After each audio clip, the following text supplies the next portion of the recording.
I really do believe in a lot of things. I do Mm-hmm. believe in miracles. I also believe that there's a reason why when Christ was here, there was people like Rook who continued to be physicians, and he never told him to quit or to stop practicing. Although he was not a disciple, but he wrote a whole book. So the Holy Spirit must have used a doctor who was practicing. Yeah. So I believe there's a place for faith, but Mm-hmm. it's also a place for wisdom. And the two of them can go together. They can go together.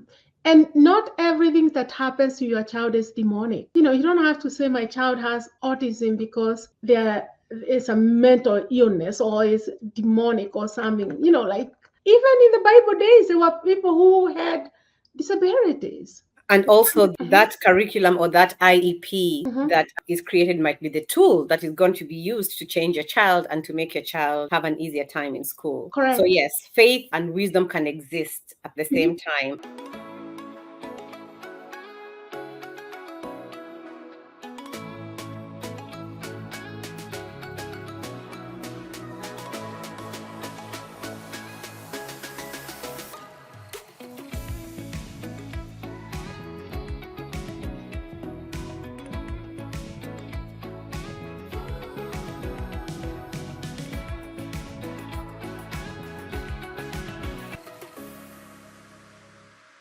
Okay, good evening.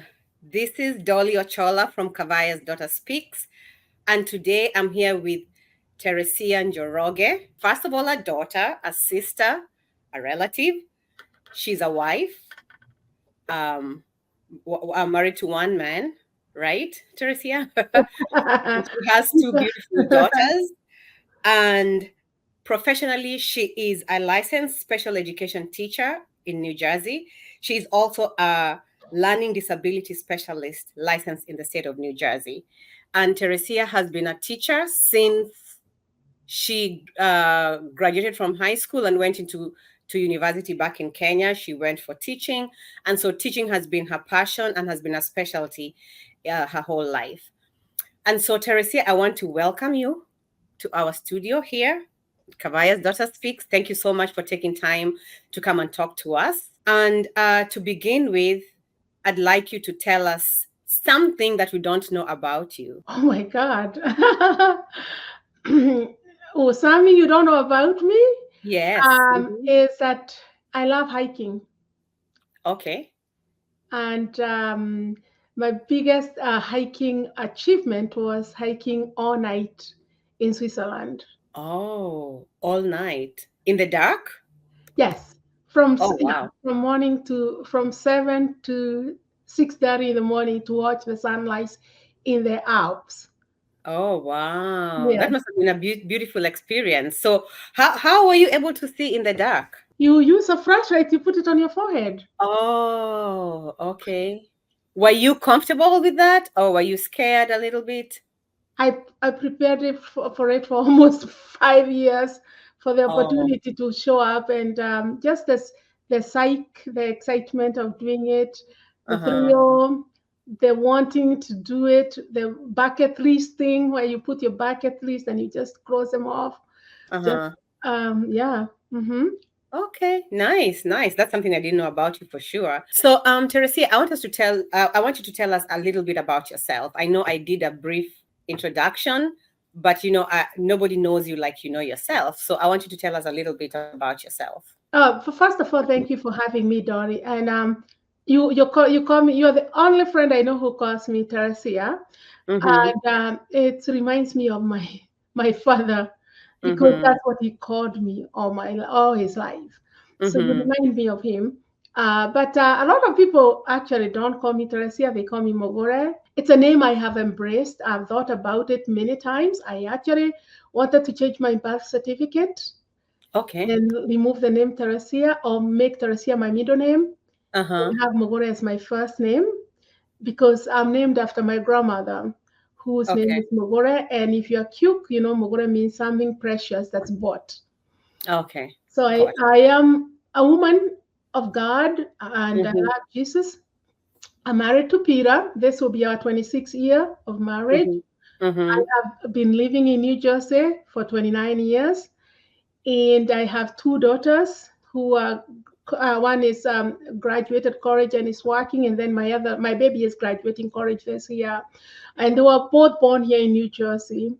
Okay. Also, I'm also so I'm a lifelong educator, like John said.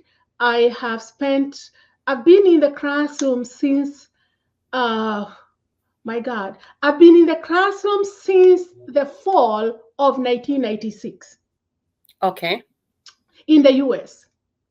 Okay. So that's how long I've spent in the education system. And on the other side, because I started teaching before I actually finished school. Okay.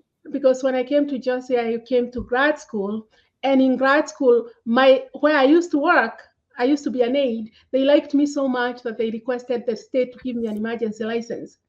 So I started teaching before I finished Oh. the course. Okay. And I'm also an entrepreneur. I co-own a business with 3 other ladies called Jamborees, which is a Okay. marketing company that we look at African-owned businesses. So that's a little bit about me. Okay. Thank you. So that's one thing I didn't know about you, that you actually had an emergency license and started teaching before you were done with college. So that is something good.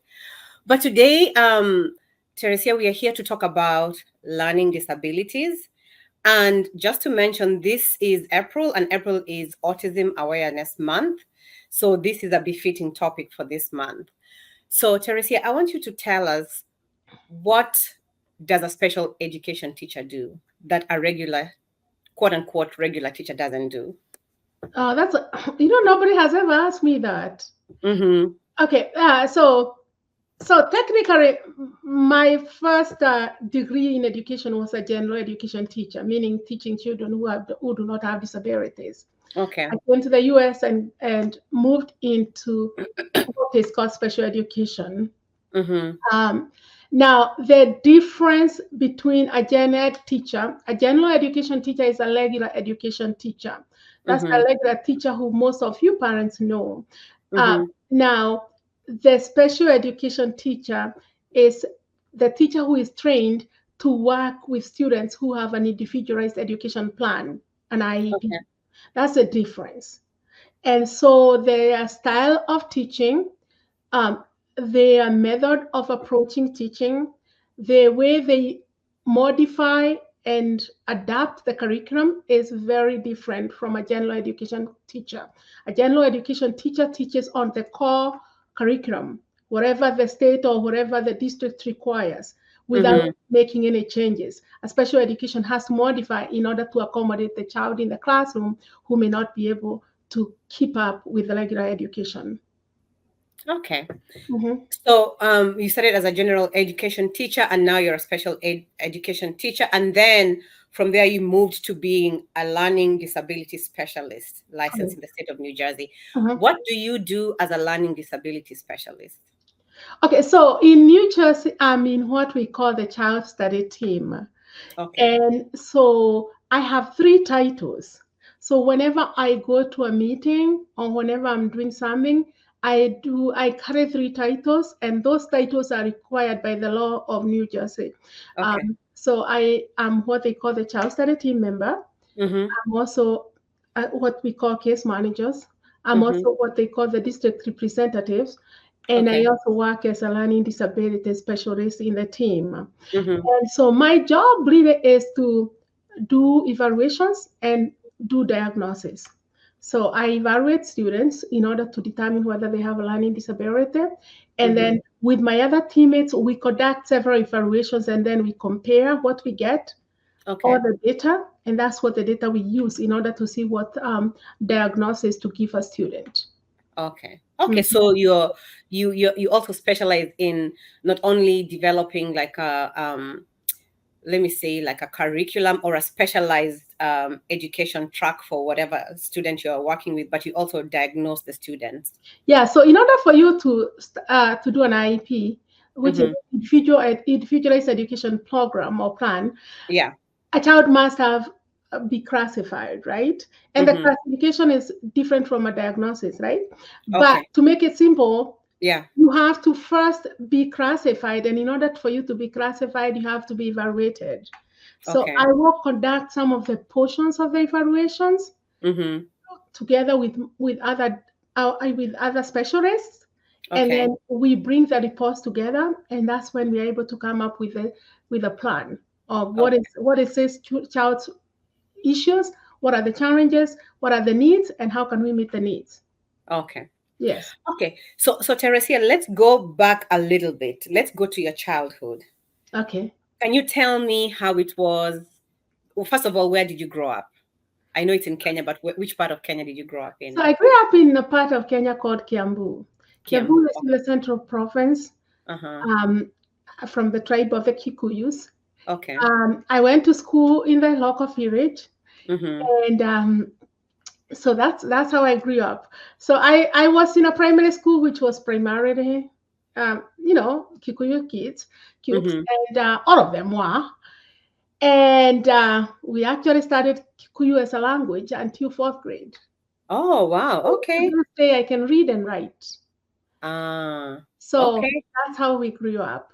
Now, Okay. when we were growing up in the education system in Kenya is very strange.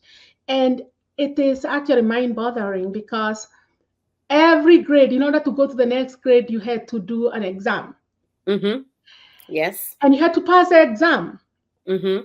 And I cannot tell you how many times I saw kids struggle. So I was lucky or blessed because I was a very good test taker.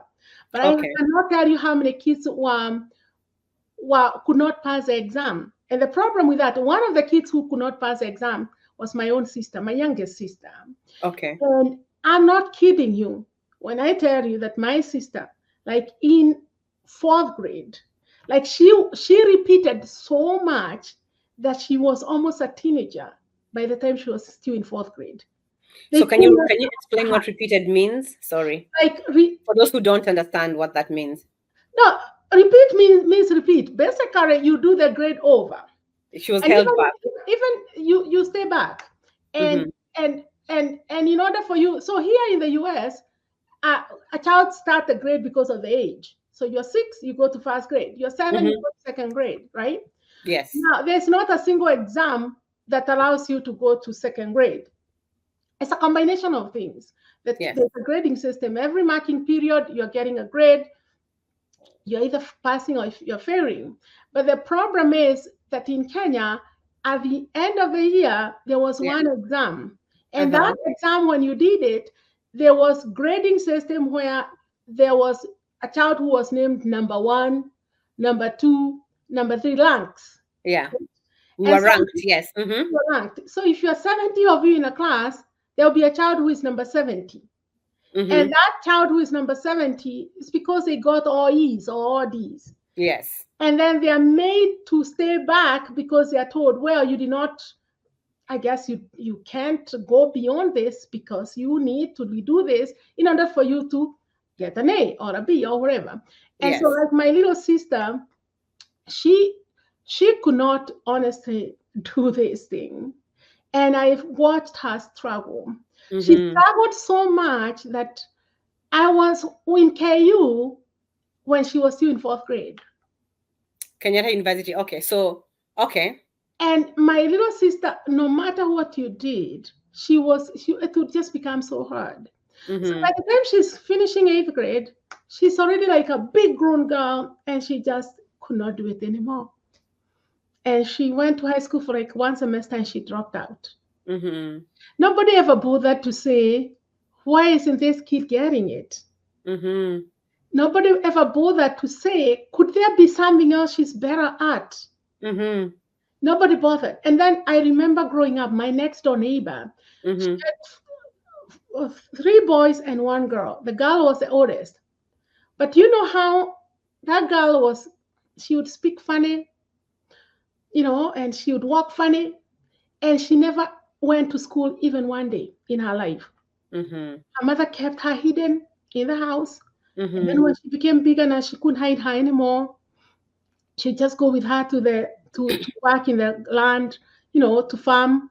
And Mm-hmm. she grew up, and then everybody kept saying she's dumb. and she just stayed home. Mm-hmm. I don't know where she is this day to this day, Mm-hmm. but I know that she was never given a chance. Okay. Yes. So would you say that growing up and observing these things as a little girl, they brought about a type of sensitivity in you, and you felt like your sister did not get a fair chance, and that your neighbor, who was hidden until she couldn't be hidden anymore, did not get a fair chance? Can you say that that is part of the reason why you decided to go into education, and not just education but special education? Okay, so growing up, and I'm telling you this with all honesty, Mm-hmm. you know how a kid has a dream? Mm-hmm. My dream as a girl was to be a headmistress, Ah, which okay. is a principal. Yes. And to this day, I I try so hard not to do it. I still carry a lot of keys because my principal used to carry a lot of keys on her hands because sometimes to open the library or wherever the Yeah. door. Uh-huh. Uh-huh. So I associated keys with being a principal. That Uh-huh. even when I was young, I would just look for keys and Mm-hmm. add them up so that I can carry keys, Mm-hmm. and a lanyard so that I can just carry keys so that I can feel like the headmistress that I am. I Mm-hmm. have such a dream of being a headmistress. And I hope maybe one day somebody will give me a chance to be a headmistress somewhere. Okay. Also a principal. But Mm-hmm. going to the question you asked, I think I had a deep desire for education. Mm-hmm. So I was automatically, of course, put in KU because that's how it was then. Mm-hmm. Mm-hmm. But when I came to America and I wanted to go to grad school, I was torn Yes. between being a school psychologist and being an educator, pursuing the dream of being a teacher. But I knew Uh-huh. I was going to stay on the line. But that what had happened to my sister and what I had watched many kids go through. Mm-hmm. I remember with this my brother because one time my brother was like number 68 out of 69. Mm. God, my dad beat him up so hard. I tease him all the time because he lives here in DC. Mm-hmm. So hard because he was told you are the last one in class. And my brother one day just said, I would never be last. And from that day, the boy became number one. Ah. So that means my brother did not apply himself. But for my Yes. sister, you could beat her until the cows come home. And I was Mm. gonna get it. So I think that really pushed me to, and even maybe even my desire to be a principal was just because I had the dream for change, like give Mm-hmm. everybody an opportunity. Because of Yes. course, when you're a school administrator, you don't affect one child, you affect the whole system. Yes. Yeah. Okay. So now, with your sister as an inspiration, Mm-hmm. um, and okay, going back to your days at KU, which is Kenyatta University, Mm-hmm. um, did you have special education as a specialty, or it was just No, general education? it Okay. was just a Janet. No. Okay. Special education. I didn't even know. I knew the only special ed that I knew when I was growing up was the teacher for the deaf, the teacher for the blind. Blind. Yes. Yes. Because there was a Vickers Institute of, Take a school for the blind. Yeah. Mm-hmm. That one. Yeah. but that's it. That's it. So I learned everything about special ed in the USA, Mm-hmm. and Okay. that's why I would like to give it back to Kenya because I think I could be of use. Mm-hmm. And Yeah. you know what? That just reminds me. I remember there was also another when we went for music festivals for the competitions. Mhm. I do know that there was a school for physically disabled children. Yeah, there was Like, one. yeah, because like they would compete also. And I'm thinking to myself, why were they put together in a school? Mm. Because they were, it's not like the only disability they had, not to minimize, but was just physical disability. They could have been integrated in the mainstream schools and just function with other other students without being kind of set Segregated. aside. So that was like an old mindset. I don't know if I'm not sure if it has changed. But moving on, Mhm. I want to ask you now that you went to for training as a teacher at Kenyatta University in Kenya, then you came here. You've been a teacher pretty much all your life. Mhm. What are the stigmas that you can say you observed in Kenya and that you still observe here amongst Kenyans and other immigrants, not just Kenyans? And then what are the stigmas you observe? Let me put it this way: the American stigmas and the immigrant stigmas. So let's start with the immigrant stigmas. Okay, so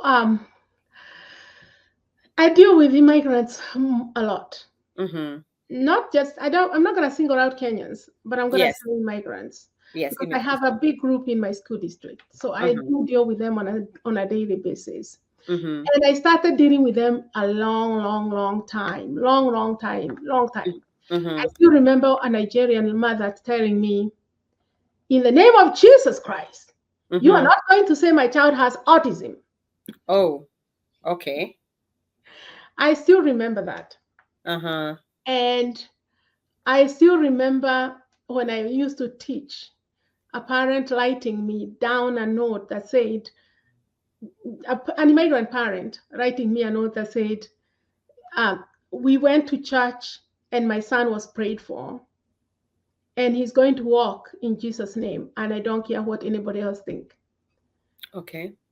So my biggest struggle with our people, with the immigrants, is I think when you think about my neighbor, if you brought, she hid her child for a long time. And we are brainwashed or conditioned to believe that you have to be very good with books in order to be something in life. And almost feeling like, as a parent, your child is a failure because they have something, I don't know. So some of our migrants have a hard time accepting, or maybe thinking maybe my child has a problem. It's very hard to break through to them. To this day, it's very hard sometimes. I find that I'm a little more lucky than my white counterparts, because first of all, I'm outspoken, and something about them, you hear them say, is this okay? Like almost validation. Like somebody has to tell them, it's okay, it's gonna be okay. Let's try this. Let's give your child a chance. So that feeling of what are people going to say? I've had many of my parents who are like from West Africa, who have maybe children with autism, who have never taken them back home, even to visit. And when you ask them why, they tell you, you know how my people are. What are they gonna say? So it's very difficult, and I empathize, because I kind of have a feeling that education doesn't do people justice, especially when you just think that you have to be book smart in order to achieve something in life. It doesn't do people justice. So there's two sides to the coin. If you don't accept that maybe my child needs help, you will not go ask for help. And that's not good. That's not okay for the child. Yes. And it's also okay to realize that this help, your child may get a help that's going to accelerate their learning or accelerate their skills. And that it's not permanent. That it's not necessarily that they're going to be permanently disabled or permanently lack skills. Okay. So that's what I find the most hard with our migrants. And also our immigrant parents, even those without children with special needs, they are still trained in their head that to respect schools. They really respect the education system. They respect the teachers. They respect the authority in the schools, and therefore they never ask any questions. They always say, the teacher said, they said. I said, did you ask them this? And no, because that's what they told me. So they still have that reference to authority of the schools. So there's no self-advocacy. That's what you're saying. Correct. Okay. So then, so what you're saying is that you're finding that with the immigrant parents, there's denial of diagnosis. Can you speak to a diagnosis a learning disability diagnosis and faith, because you said that there's a parent who told you, in the name of Jesus, my child does not have autism. And you did, in your introduction, you did tell us that you're a woman of faith. So you do know how faith works. So can you speak to that, faith and diagnosis? Oh my, that's a hard question. Yeah. Because I'm a radical faith believer personally, Yes. Mm-hmm. I am, I'm an extremist in that end. I really do believe in a lot of things. I do believe in miracles. Mm-hmm. I also believe that there's a reason why when Christ was here, there was people like Rook who continued to be physicians, and he never told him to quit, Mm-hmm. go do to stop practicing, Mm-hmm. to go do miracles. Yeah. Although he was not a disciple, but he wrote a whole book. Mm-hmm. So the Holy Spirit must have used a doctor who was practicing. Yeah. So I believe there's a place for faith, but it's also a place for wisdom. Yes. And the two of them can go together. They can go together. And not everything that happens to your child is demonic. You don't have to say my child has autism because there is a mental illness or is demonic or something. Like those. Not, it doesn't always go like that. Even in the Bible days, there were people who had disabilities. Yes. They were there. They were there. And so I still believe that whether you are a parent if you're a parent, you owe it to your children to pray for them every day. And you owe it to them, if you believe and you have faith, to take them to church and introduce them to Jesus. Right? Yes. You owe all that to them, whether they have a disability or do not have a disability. Because the first thing you have to see in your child is a child and not the disability. Yes. So faith does not make you deny. Faith is not blind. It doesn't make you deny that this is happening. And that, yes, God is going to change things, but how he changes them and how they look may not be what you think they should look like. And also that curriculum or that IEP that is created might be the tool that is going to be used to change your child and to make your child have an easier time in school. Correct. So yes, faith and wisdom can exist at the same time, and you can take steps. Just like if you have a diagnosis of high blood pressure, you're going to start taking pills, or you're going to exercise, or whatever it is that you need to do in order to become better. So for our children, we owe them we owe them, and we need to give them the access to the resources that they need in order to thrive with whatever disability, or if they learn differently. Okay, what about the American culture? What stigmas do you see? Do you see the denial, or do you see something different? No, the Americans are kind of easier when it comes to the Americans know where to go look for stuff. Okay. A lot of them is not even denial. A lot of them is pushing for stuff. Okay. It's like the opposite. So the advocacy. So they advocate and they know, like, my child has this problem. I want them tested and I want them to get whatever. They do.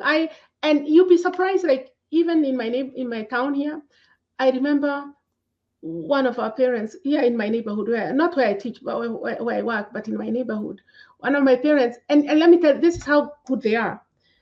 One of my parents, her daughter was friends with my daughter, and he's a pilot, and the wife, they're very educated. But when they suspected their child had a learning issue, they had all these evaluations done. Do you know they made all the copies of the evaluation, they brought them to me. They said, that father said to me, I'm a pilot, I don't know this stuff.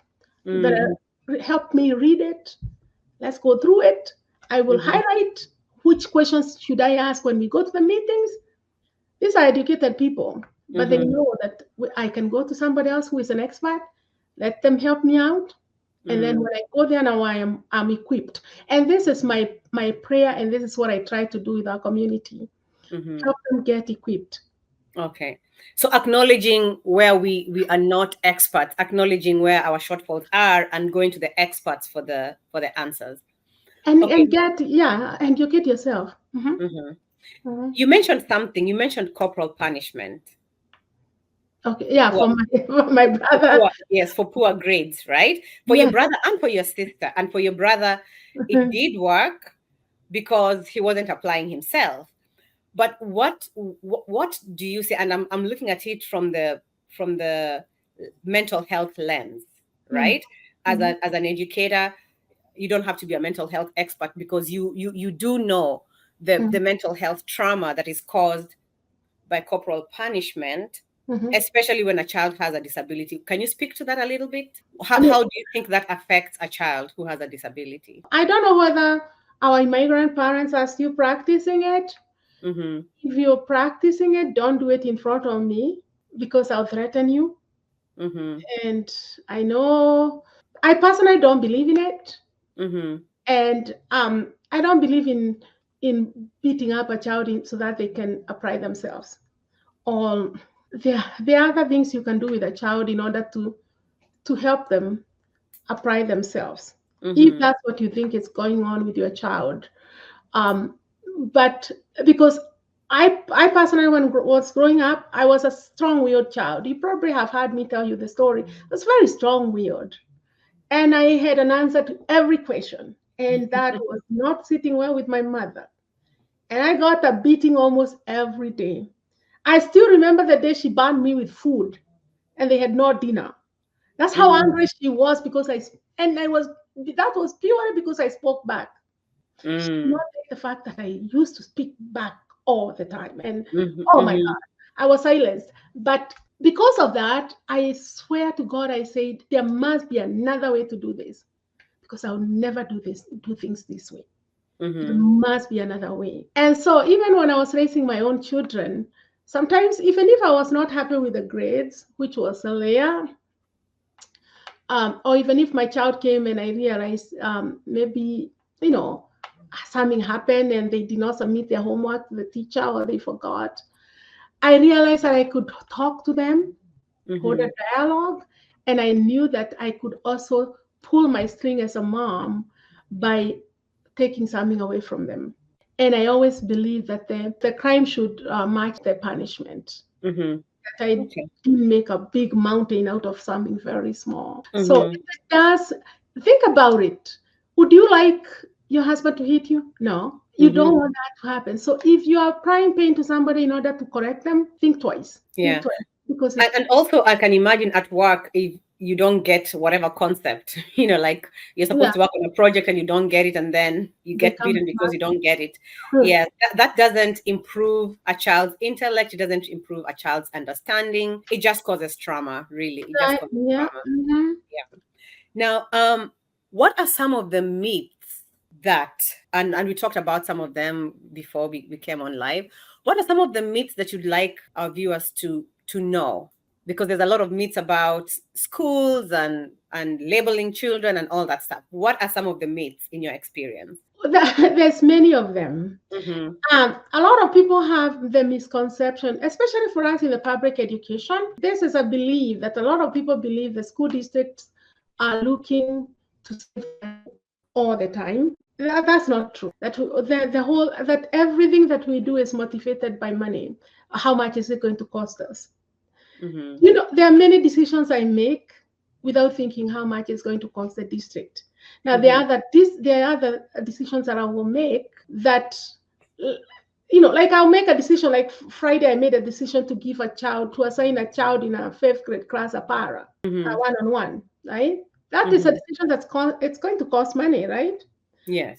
But as me, I can make that decision because I know that child needs us help. So that's one thing. The other myth we have is that if your child is in the special education, they would be labeled dumb. They will always be in the small yellow bars. They will be made fun of for the rest of their lives. They will not amount to much. All those things are things that people hold dear. People are scared to even have their child because labeled, because they think that labeling them is, and I see this with a lot of my West African friends, they don't even want to hear the word. They don't even want you to say a word. They don't even want to hear you use the word and say your child has, especially when we are in the pre-planning meeting where we do suspecting of what is wrong with your child, suspecting the disability. When you are suspecting the disability, we have to explore all the options, all the issues, right? If we are exploring, and let's say we say, does your child look at you in the eyes when they are talking to you? No. Do they line up all the yellow cars and all the yellow things, and then do they want to only see you wearing one color? Do they have sensitivity to food that they can only eat chicken nuggets? Do they only have a vocabulary that's very limited?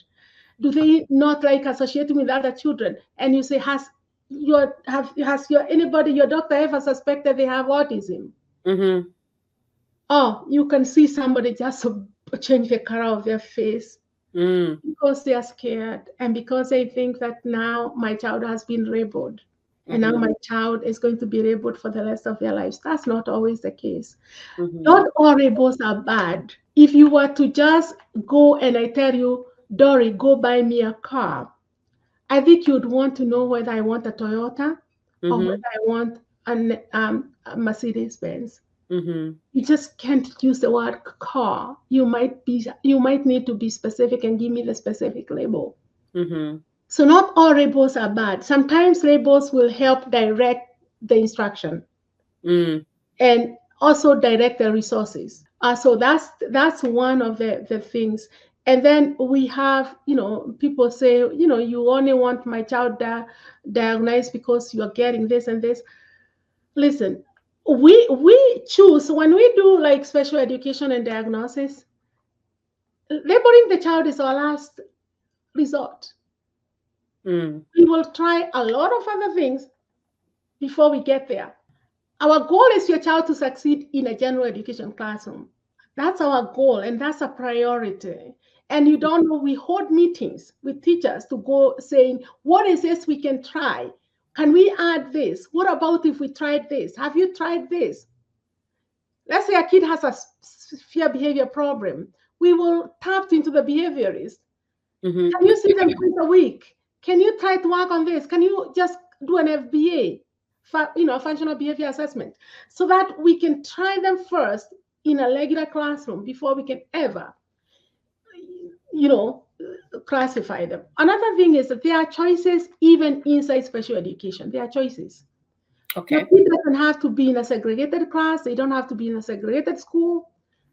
They can still get help in a general ed classroom, even when they have an individualized education plan, even when they have an IEP. Yeah, so those are, I'm thinking offhand, but I've been doing this long enough to like almost know these things offhand. Yeah. And also, could you clarify this for me?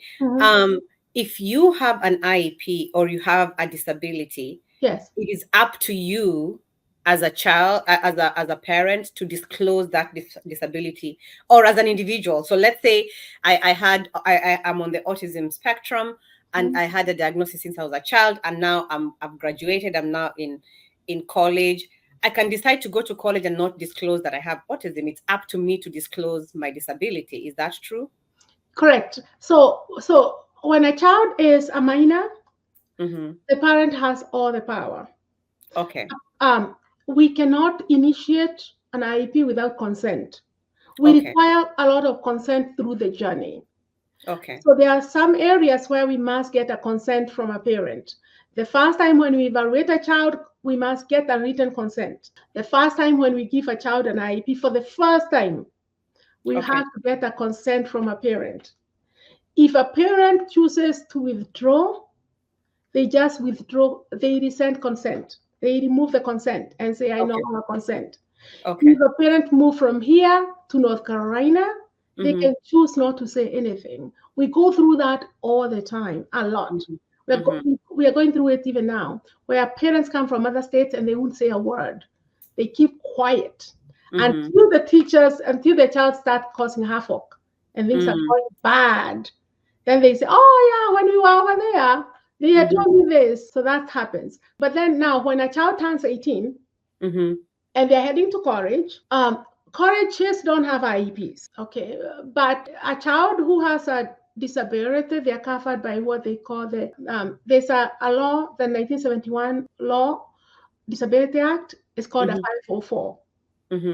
504 plan. So that 504 is good for anybody, including you yourself. Like if you broke your leg, you can tell your employer, I need a 504 because I cannot climb the stairs at my office. Okay. And your employer would have to either decide whether to let you work from somewhere where there's alarm where you can go through. Covers everybody, including adults, even at their jobs. So when a child is heading to college, this is what I advise my parents to do. And usually because when a child is going to college, now we are dealing with the child themselves. They are now 18. They can go there and disclose. So usually some of my parents will already we will talk with the child and the child will accept that we can start sending these documents to the colleges ahead of time. Okay. So the child is already at the college level, already with a 504 by the time they are going in. Okay. That way they already have all their things, like the professor know whether to give them extended time, whether they need extra time to finish their work, or whether they need somebody to carry their books because they cannot carry their books because they're in a wheelchair. Okay, so like accommodations. So the college gives accommodations. Yeah. So pretty much the fear that you're going to be labeled for life is not really true because it's you who discloses the label anyway after you grow up. And if your child is a minor and you're a parent and you're afraid, it's you who discloses the disability as a parent. If you leave the district, but if you're with the district that diagnosed, they're already aware. They're already aware. Okay. Yeah, you don't have to tell us. Yeah. Okay. So let me ask you, what would you advise a parent who thinks that something is off or something does not look like what they're used to, because we all learn differently. Right. What would you advise for a parent to do? So for my parents, especially when their children are younger, especially my migrant parents, when you first bring your child to school, right? So let's see, if your child is younger than 5, they are little. If you notice some things and you realize something is not really good, that you have to talk to your doctor. You can talk to your doctor and say, my child is 3 and still cannot say mama. Okay. Or my child is 2. Because as a parent now, you know some milestones. There are some milestones that you know that should happen for a child. You know that a child should sit up. By the time they are 6 months, they should have those milestones where they can sit up. Right? Yes. Maybe with a pillow or without a pillow. By the time they're 10 months, they should be pushing up and standing up, trying to cruise around the couches, right? By the time they're 1, they're making their steps. So if you notice that those milestones are not being hit, talk to your doctors because we can start help from before 5. Okay. That's called early intervention. And that's before school age. Before school age. And who gives that help? Is it the local school district? No, it's the state. Or the state gives the help? So the states have agencies. Okay. Who do those evaluations. I used to do them way back, many years ago, way back. I used to do the evaluations also for babies. So they do. And that help that help is done in what we call natural environment. And that is if your child is spending most of the day in the daycare, that's why they're going to come. The therapist is going to come into the daycare center. If your child is at home, that's when they will come. And the goal for us usually was to also teach the provider, if they're in the daycare, the staff who are working there with the child, or the mom or the dad, like that. But now when a child is a school age, the first thing is that as a parent, you have to be involved. You really have to be involved. Be involved with your child. When their child come home, be the person there that is helping them with homework. Whether you understand the homework or not, just be there and what's going on. Watch how long they're taking to complete one problem. And keep an eye on those. Make every effort to go to every school event. When you go to back to school night, go. Don't make an excuse. And if you are married, go both of you. I know some of those meetings are not to talk about your children, it's to hear about what's going to happen in the school year. But Yes. as you leave, you say, hey, I'm Teresa. I'm Nema's mom. That way we put a face on you, right? Yes. Then communicate. If you realize that there's something and you can tell the teacher, you say, hey, I noticed that my child is taking 2 hours every evening to finish the language arts. You know, they are really struggle. You can bring it up also to the teachers if you notice something that's not correct, right? That's if you see a flag, a red flag. Okay. So, and then, always communicate with the teachers and don't use accusations. Try not to accuse them of anything. Okay. You don't want to be labeled as a complainer. Mm-hmm. After a while, we mark you as pain in everybody. Pain, pain. That mother is a pain. And that doesn't serve you well. Mm-hmm. It's okay to advocate, but with a lot of, you can be sweet and sour at the same time. Try to be, apply more honey, Mm-hmm. right? Mm-hmm. And communicate. Now, another thing is that with your child, especially if you have teenagers or older kids, learn how to ask questions to your kids in order to get the answer you're looking for. Okay. Don't ask your child, how was your day? Because you will get one nice answer. Fine. Yeah. Oh, good. Yes. Or bad. Yeah. Don't do that. Even when they are little, just say, hey, hon, welcome. Yeah, what was your favorite part of the day? Mm-hmm. Because then you are forcing them to give you a specific answer. Yes. If they say, I had no favorite part of my day. Okay, what was your worst part of the day? Mm-hmm. Sitting with these annoying kids during lunch. So you have an idea. So if you ask questions a certain way, you will get specific answers from them, right? Yes. And then, when it comes to advocating for your child, you have to be the biggest cheerleader of your child. You have to. Don't let anybody intimidate you. And then if you are in our community, I am always a phone call away. I do it for Americans, I will do it for you. And that is my word. Mm-hmm. In the school district, a parent is allowed to bring a guest. Mm-hmm. Okay, to the IEP meetings? Any meeting. Okay. Even if your kid is in trouble. Okay. As long as you reveal who they are. If they are lawyers, you have to tell us they are a lawyer. Okay. Because if it's a lawyer, we have to have our own lawyers too. Okay. But you can bring anybody in the name of cousins, anybody in the name of my sister from another mother, name it. My pastor's wife, you can call me whatever you want. But I will do it for you. If I can't come, I will be there on the phone. We are also allowed to call people, and do it with you, And if sometimes, and this I do for my parents, and I do it because it's my gift to the parents. If you get something that you do not understand and you want me to look through it before you respond, shoot it quickly. I'm confidential and not go out there telling everybody that your kid has an issue. That will never come from my mouth. Okay. Yeah, because that's not what we do. But if I can be a blessing to you, let me know. But be there for your child. Let the teachers and everybody coming next to your child know that your child is the most supported child. You know how excited I get even when I hear they dress so appropriately. Because even your little girl is dressed so appropriately for her age. You hear people say, oh my God, that child, oh, the style of her hair, her mother must wake up. You don't want to be known as a mother whose child never comb their hair because you don't want to wake up.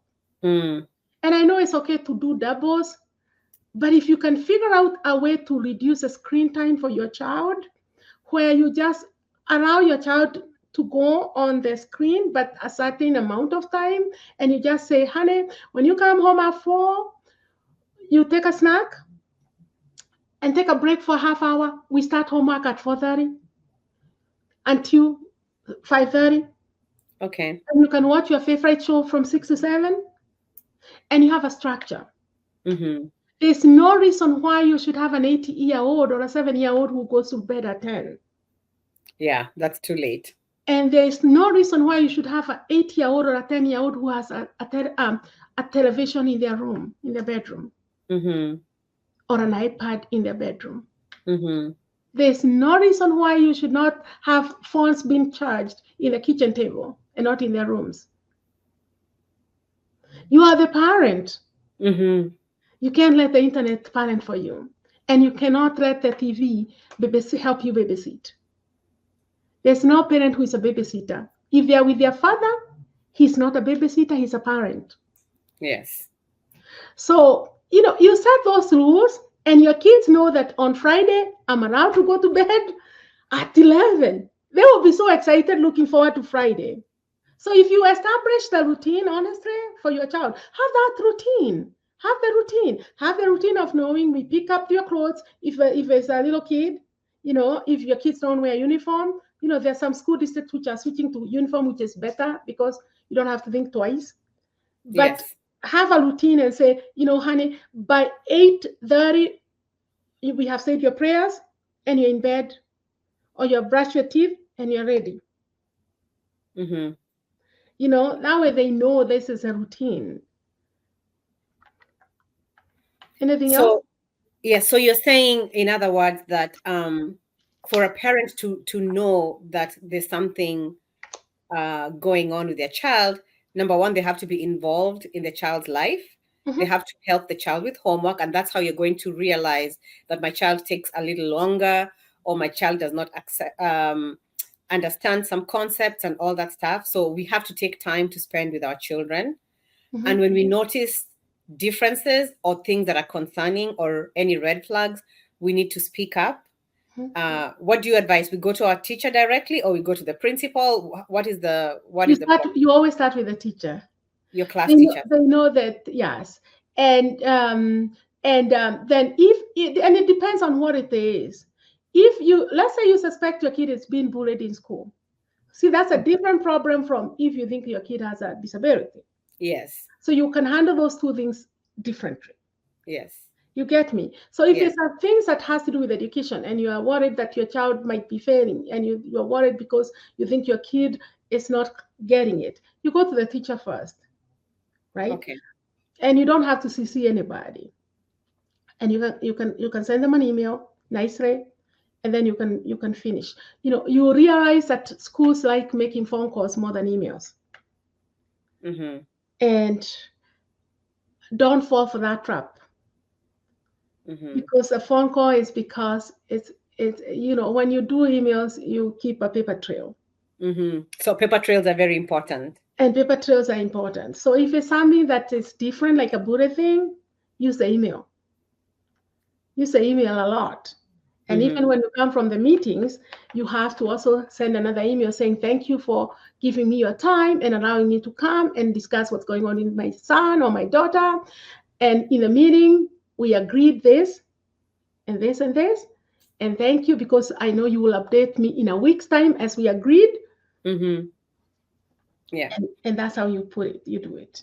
Mm-hmm. So, okay, so start with your class teacher first, and always put it in writing, because then there's a paper trail. Mm-hmm. And then what if your teacher just ignores you and is like, because that happens, not all teachers are excellent, and not all teachers are bad either. So there's some teachers who will not pay attention to your concerns. What should you do next if you feel that your teacher is not taking you seriously?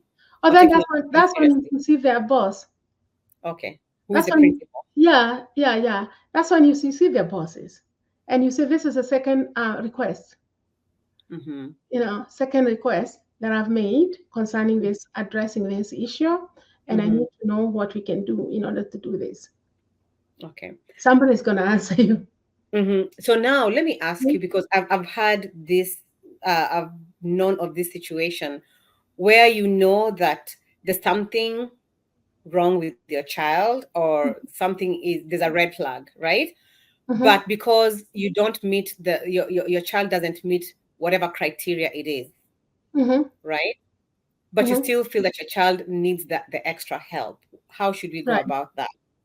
And the unfortunate thing is that if you try to do independent evaluations, they cost thousands, because insurance doesn't cover them, because they are considered academic evaluations and not medical evaluations. So how should you go about that when you know that your child needs help, but they don't quite meet the criteria? And that happens a lot. Mm-hmm. There are kids who are right there in that area where they can go this way and they can go this way, right? And like in our state here, when you come to the first meeting, there's a book we give you. And Okay. the book is called The Price. And that's your rights as a parent. It's an easiest book to read. It's written with the parent in mind. Okay. So one thing I have to correct you about the independent evaluations, if you look at that book, it's a responsibility of the school district to pay. Okay. However, the school district can also choose who the individual, independent person is. They can, depending on their budget. Okay. But so you should be aware that it's our job, it's our requirement to pay for them. So if you see an evaluation and you're so not satisfied with it or the findings, as a parent, you can say, I disagree with this evaluation. Okay. Okay. And therefore I'm requesting, and you put it in writing, I'm requesting for independent evaluations, right? Now, in a situation where your child does not meet the criteria, usually I, as a parent, what I would do is say, well, I'm giving you one more marking period. And, because a marking period is 45 days, right?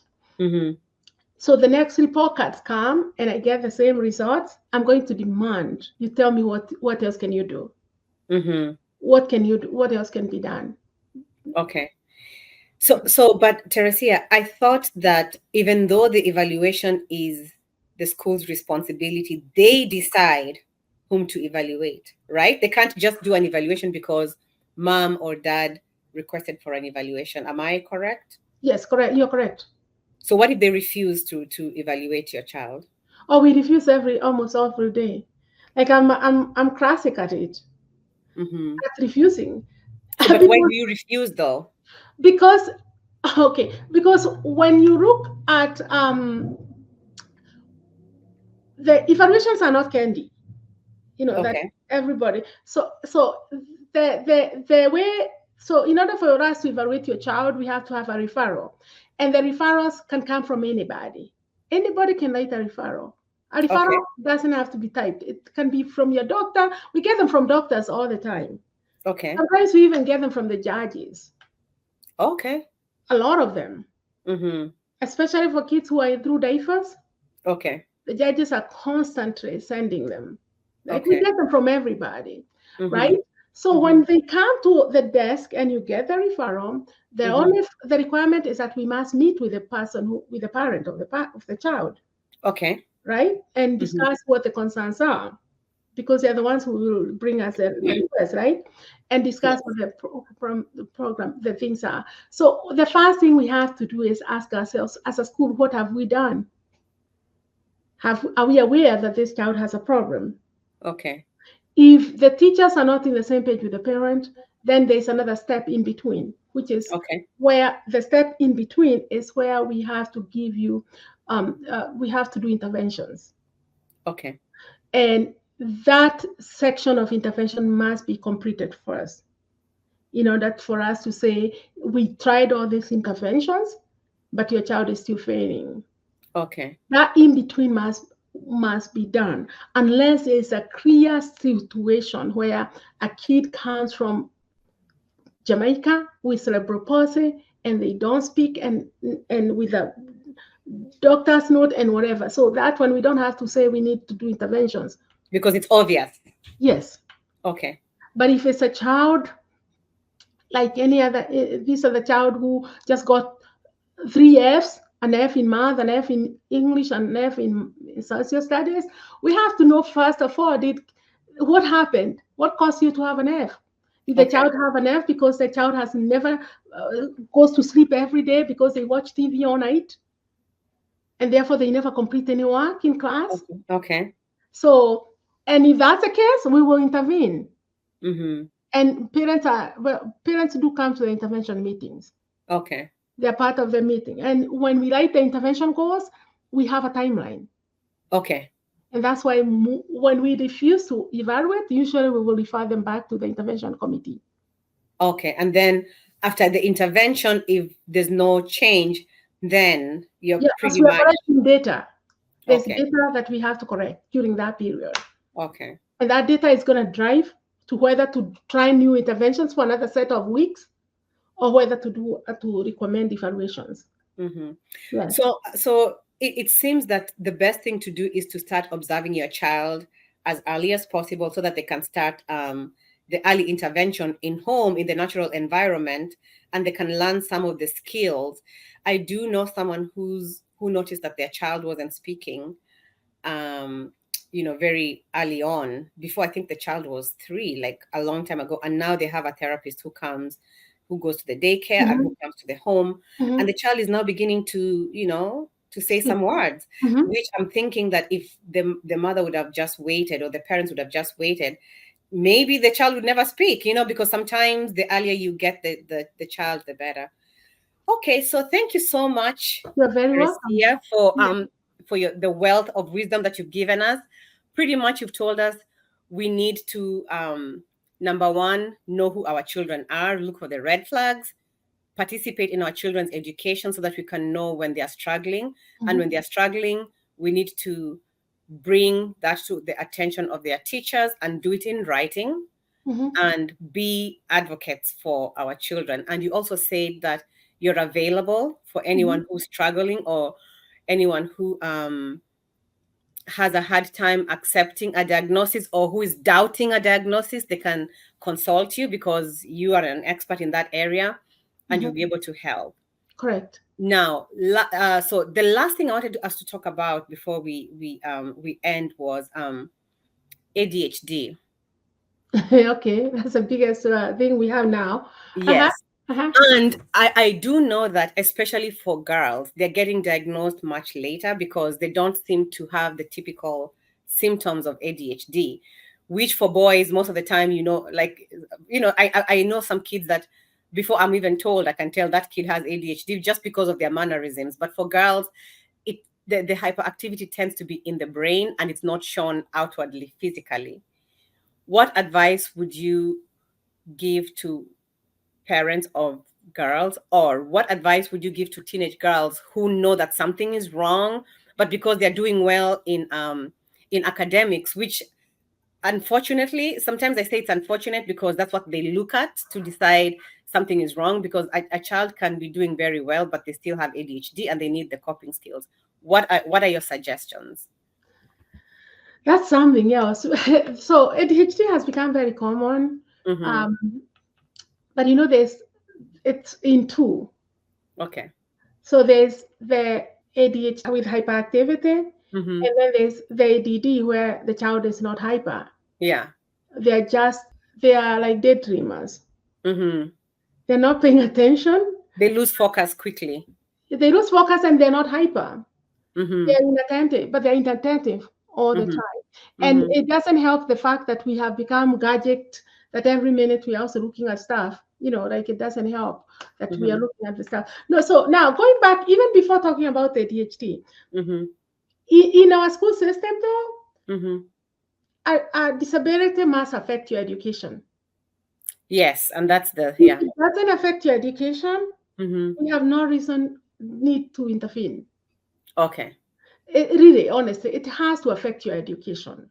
Okay. If it's not affecting your education, we have no need to give a child an IEP. Okay. Because some of these children, they can just be helped through a 504 plan. It doesn't give them special education. Okay. Especially most of the children who have attention deficit. Okay. They can just be helped through that, honestly. And the best way to help them through 544 plan is because remember it's their attention that's been affected. So usually attention will be affected by distractions. Then Yes. in the environment, the distractions are in the environment, right? Yeah. And so this child is also maybe going to be keep on moving. So if you realize early that your child has attention deficit, you don't necessarily have to ask for an IEP because an IEP is a very long process. Okay. But if you can go to your own doctor or your neurologist and get the diagnosis, if Okay. you get the diagnosis, if your kid meets the criteria, like us, we use an Indian doctor, and she's amazing. She does even adolescents. She's a license for all of them, for school age, even including high school kids, and she's very good. The one good thing with that is that if you get the diagnosis, you bring it to the school. You can bring it to the school counselor. And if you bring it to the school's counselor, your child will be entitled to a 544, which is not special ed, but it allows them a break if your kid cannot sit long. Okay. It allows them extended time to finish their work. It allows them to sit in a place where maybe there's a cubicle, something that if they're taking a test, they cannot see what's going on. Okay. Right? So it allows them a lot of other things. It's very helpful, especially until the child learns that I can only tolerate this math for 5 minutes. Their teachers are able to accommodate them by even putting a timer where the child only has 15 minutes to do the work. And then after 15 minutes, they get 2 minutes breaks. Okay. And that's good enough for a child. Okay. It might help. And it might help them not to, the only sad part is, and I know you're on the other side of this, you're on the other side. I see a lot of kids getting medicated so early. Oh, yeah. Yeah. And that's really, I don't know. I don't know what to say about it because, Yeah. I believe in, but I also believe that change some of the diet. Yes. There's with ADHD, there's a lot of of research that is out there that talks about diet, the importance of diet, the importance of sleep, the importance of exercise and all that stuff. So yes, I do agree that you shouldn't just medicate a child. I think all the other coping skills, everything, the diet should be looked at. You should exercise, you should sleep adequately. And when all those things fail and then things are still really bad, then maybe medication should be the last resort. I do agree with you. Okay, thank you. Yeah. Right. I think we did good. Yes. Thank you so much, Mrs. Teresia Njoroge. So now, what is your parting shot? Tell us one thing. If there's one thing that we should take with us, what is that one thing? If there's one thing you should take away from this today as a parent? Yes. As a parent, one advice I have is that your child is not going to be with you forever. They are temporarily given to you, and you are steward. And I want you to encourage you to be the best steward of that gift that the Lord has given you. You can always go back to your doubles down the line. But you are in this country that has a lot to offer. Take advantage of everything America has to offer. If your child needs help, get them help as soon as you realize that they need the help. You can always go to other things as pushing your career and all those other things down the line, but you owe it to them to be a good steward. It includes advocating for them, being there for them throughout the journey. There will come a time when they're in college and you will not know their grades. I know. But between now and when you know you'll pay for the college, but you won't know their grades, right? Between now and when you have an influence for the grade, you can do something about it. Yes. Thank you so much, Teresia, for joining us. Thank you so much for your words of wisdom. And I'm going to put your contact information, if you don't mind, because you did offer to help those who need help or advice. I'm going to put your contact information in the video, but I want to thank you so much for taking time to talk to us about Learning Disabilities, for sharing your very personal story about your sister, who I know is very successful now. Mm-hmm. But I just want to thank you for sharing your personal story and for inspiring us to be the best advocates we can for our children and to be good stewards of our children. And that is that's all we have for today. And we'll see you next time. And I'll say bye-bye. Have a nice weekend. And actually, the weekend is coming to an end. Have a nice week. Thank you so much for having me. Bye.